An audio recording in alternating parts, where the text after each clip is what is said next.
যখন আমি দেখলাম যে ঢাকা বিশ্ববিদ্যালয়ে ব্যাপক পরিমাণে ক্রাশ করা হয়েছে এবং আন্দোলনের ভবিষ্যৎ অন্ধকারের মুখে, তখন আমার কাছে মনে হয়েছে যে মানুষকে যদি আউট অফ বক্স কোনো বার্তা দেওয়া না যায়, তাহলে মানুষ রাজপথে নামবে না। আমরা ওই সময়, যেই সময় লাঠি নিয়ে ছবি দিলাম যে দেশের মালিকানা বুঝে নিতে এসেছি, ওই সময় আমরা কিন্তু অলরেডি মার খাচ্ছিলাম। মার খাওয়ার পরেও জাতির কাছে একটা মেসেজ দিয়েছিলাম যে আমরা বিজয়ী হচ্ছি। আমরা জানতাম না যে আমরা বিজয়ী হব কি না। তারপরে যখন বিজিবির গাড়ি আমরা আটক করলাম, দীর্ঘ লড়াইয়ের পরে বিজিবি আমাদের কাছে আত্মসমর্পণ করলো, তখন কিন্তু বিজিবিকে সবাই পিটাই মেরে ফেলতো ওই জায়গায়।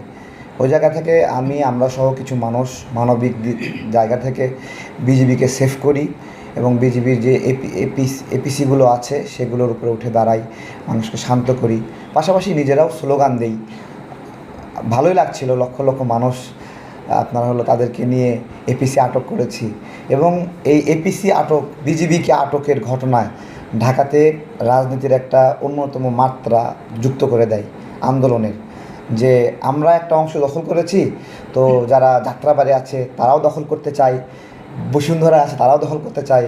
অর্থাৎ এই যে একটা বিজয়, যে আমাদের কাছে বিজিবি করজোরে ক্ষমা চাচ্ছে, আত্মসমর্পণ করছে, তো সে জায়গা থেকে এটা বলতে পারেন যে আন্দোলনের একটা কৌশলগত জায়গা।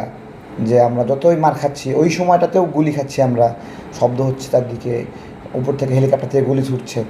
তো আমরা একটা মেসেজ দেওয়ার চেষ্টা করেছি যে যে আমরা মনে হয় অনেকটা লড়াই করে ফেলেছি এবং ঠিক এখনই দেশের মালিক, it's time to take the ownership of the country. এটা আমার যে আমাদের এটা ওনারশিপ, দেশের ওনারশিপ, আমাদের দেশ আমরা এখন নিয়ে নিতে পারি। তো এই জায়গা থেকে আমার উপরে আপনারা দেখেছেন যে পুরোপুরি আমাকে জঙ্গি বানানো হয়েছে এক ধরনের। হ্যাঁ, সব টিভিতে সারাক্ষণ বলতেছে যে আমি ভিডিও ভাইরাল, হ্যাঁ, টিভি সেন্টারে আগুন দিছি, আমি বসুন্ধরা এলাকায় আগুন দিছি, আমি মেট্রো রেলে আগুন দিছি। আমি তো মা দুর্গা না যে আমার 10টা হাত থাকবে, 10 দিকে গিয়ে আগুন দেব। বেসিক্যালি যা আন্দোলন, এই আন্দোলনে অনেকে বলে যে দুর্বৃত্তরা আগুন দিয়েছে। আমি বলি, যারা আগুন দিয়েছে তারা আন্দোলনেরই অংশ। মানুষের মনে দীর্ঘদিন ধরে একটা ক্ষোভ আছে। এই ক্ষোভ থেকে মানুষ যখন দেখছে ও এইটা অমুক আওয়ামী লীগ নেতার মার্কেট, সো লেটস ক্র্যাশ ইট, সে আমাদের অনেক দিন অত্যাচার করেছে, ও এটা এই ফাঁড়ি তো আমাদের অনেক দিন অত্যাচার করছে এই ফাঁড়ির থেকে, সো লেটস ক্র্যাশ ইট। এটা পাবলিক, পুরা যা ম্যাসাকার হয়েছে জনগণই করেছে আমি মনে করি। অনেকে বলে যে দুর্বৃত্তরা আগুন দিয়েছে, না, এটা জনগণ যেখানে প্রয়োজন মনে হয়েছে সেখানে আগুন দিয়েছে। জনগণ যেখানে মনে করেছে ভায়োলেন্স করতে হবে, ভায়োলেন্স করতে হয়েছে। আপনি 15 বছর ধরে অত্যাচার করছে একটা দৈত্য দানব, হ্যাঁ, তাকে সরাবেন, আপনি বলবেন প্লিজ সরে যান, আর সে সরে যাবে? এরকম না। আরে তার মধ্যে তো মিনিমাম মানবতা নাই। সে ডিটারমাইন্ড যে 1 লাখ মানুষ মরে গেলেও মরে যাবে, বাট সে এখান থেকে সরবে না। এইরকম একজন ডিটারমাইন্ড কিলার, রাক্ষসী মহিলাকে আপনি সরাতে চান? আপনি উইথাউট ভায়োলেন্সে যে শেখ হাসিনাকে চাই না, নো মোর হাসিনা, হ্যাঁ, শেখ হাসিনা দই ধরে মাওটান, শেখ হাসিনা খান খান, এসব স্লোগান দিয়ে সবসময় হওয়ার কথা না। আমরা আমাদের জায়গা থেকে তবে রাজনৈতিক কর্মী হিসেবে আমরা আমাদের মধ্যে এবং পুলিশের মধ্যে ওইভাবে সম্পর্ক বেশি একটা খারাপ না। কারণ পুলিশ, আমরা শাহবাগ, প্রেস ক্লাব, বিভিন্ন জায়গায় প্রোগ্রাম করি, দেখা সাক্ষাৎ হয়। আমার পক্ষে একটা পুলিশ আমার যতই শত্রু হোক, তারপরেও একটা পরিচিত একজন পুলিশ অফিসারকে তো আমি মেরে ফেলতে পারি না। তো আমরা যারা রাজনৈতিক কর্মী আছি, আমরা এখানে কোনো পুলিশ হত্যার সঙ্গে আমাদের এই ধরনের মন মানসিকতা নাই। জনগণ ক্ষুব্ধ হয়ে দেখেন, একটা ফাঁড়ি থেকে পুলিশ বের হয়ে গুলি করতেছে, জনগণ তো গুলি করতেছে, জনগণ দেখতেছে তাদের ভাইরা মরতেছে। জনগণ যখন বুঝতে পেরেছে এই পুলিশের কাছে বন্দুকের গুলি শেষ হয়ে গেছে, তখন তো জনগণ তার অ্যাকশন নেবেই। এই জায়গা থেকে পুলিশ ভাইয়েরা দুঃখ কষ্ট করে লাভ নাই। আপনাদের যে সদস্যগুলো মারা গেছে, এই সদস্যগুলো মরারই কথা ছিল। যে পরিমাণ আপনারা মানুষ হত্যা করেছেন, আমরা দেখতেছি যে খুব ক্লোজলি কাছে যায় বন্দুক ঠেকায় ধরে ফায়ার করে দিচ্ছেন। ভাই, কেন এভাবে একটা মানুষ নিরস্ত্র কিছু মানুষ এখানে মানে বসে আছে চুপ করে, ভয়ে জুরু জুরু হয়ে কাঁপছে, সেই মানুষকে ঢাই ঢাই করে গুলি করে মারে দিচ্ছে। মানে একটা নিরস্ত্র মানুষ, আত্মসমর্পণ করা মানুষকে কেউ গুলি করে? বলেন না, করেনি। আজকে পুলিশের যে সংকট, আমি তো মনে করি ছাত্ররা যেভাবে গণ আন্দোলনে নেমে পড়েছে, পুলিশের কনস্টেবল সহ নিম্ন যারা কর্মকর্তা আছে তাদের উচিত, ঊর্ধ্বতন কর্মকর্তা যাদের আদেশে তারা ছাত্রদেরকে হত্যা করেছে, ভুল কাজটা করেছে, তাদের প্রায়শ্চিত্ত করার একটা সময় এসেছে। পুলিশের ভিতরে তারা আন্দোলন অলরেডি করছে। হ্যাঁ, প্রায়শ্চিত্ত। এবং আমি মনে করি দেশের জনগণকে বলবো, পুলিশের ছোটো ছোটো কর্মচারী পর্যায়ে যারা আছে তাদেরকে আপনারা মাইরেন না।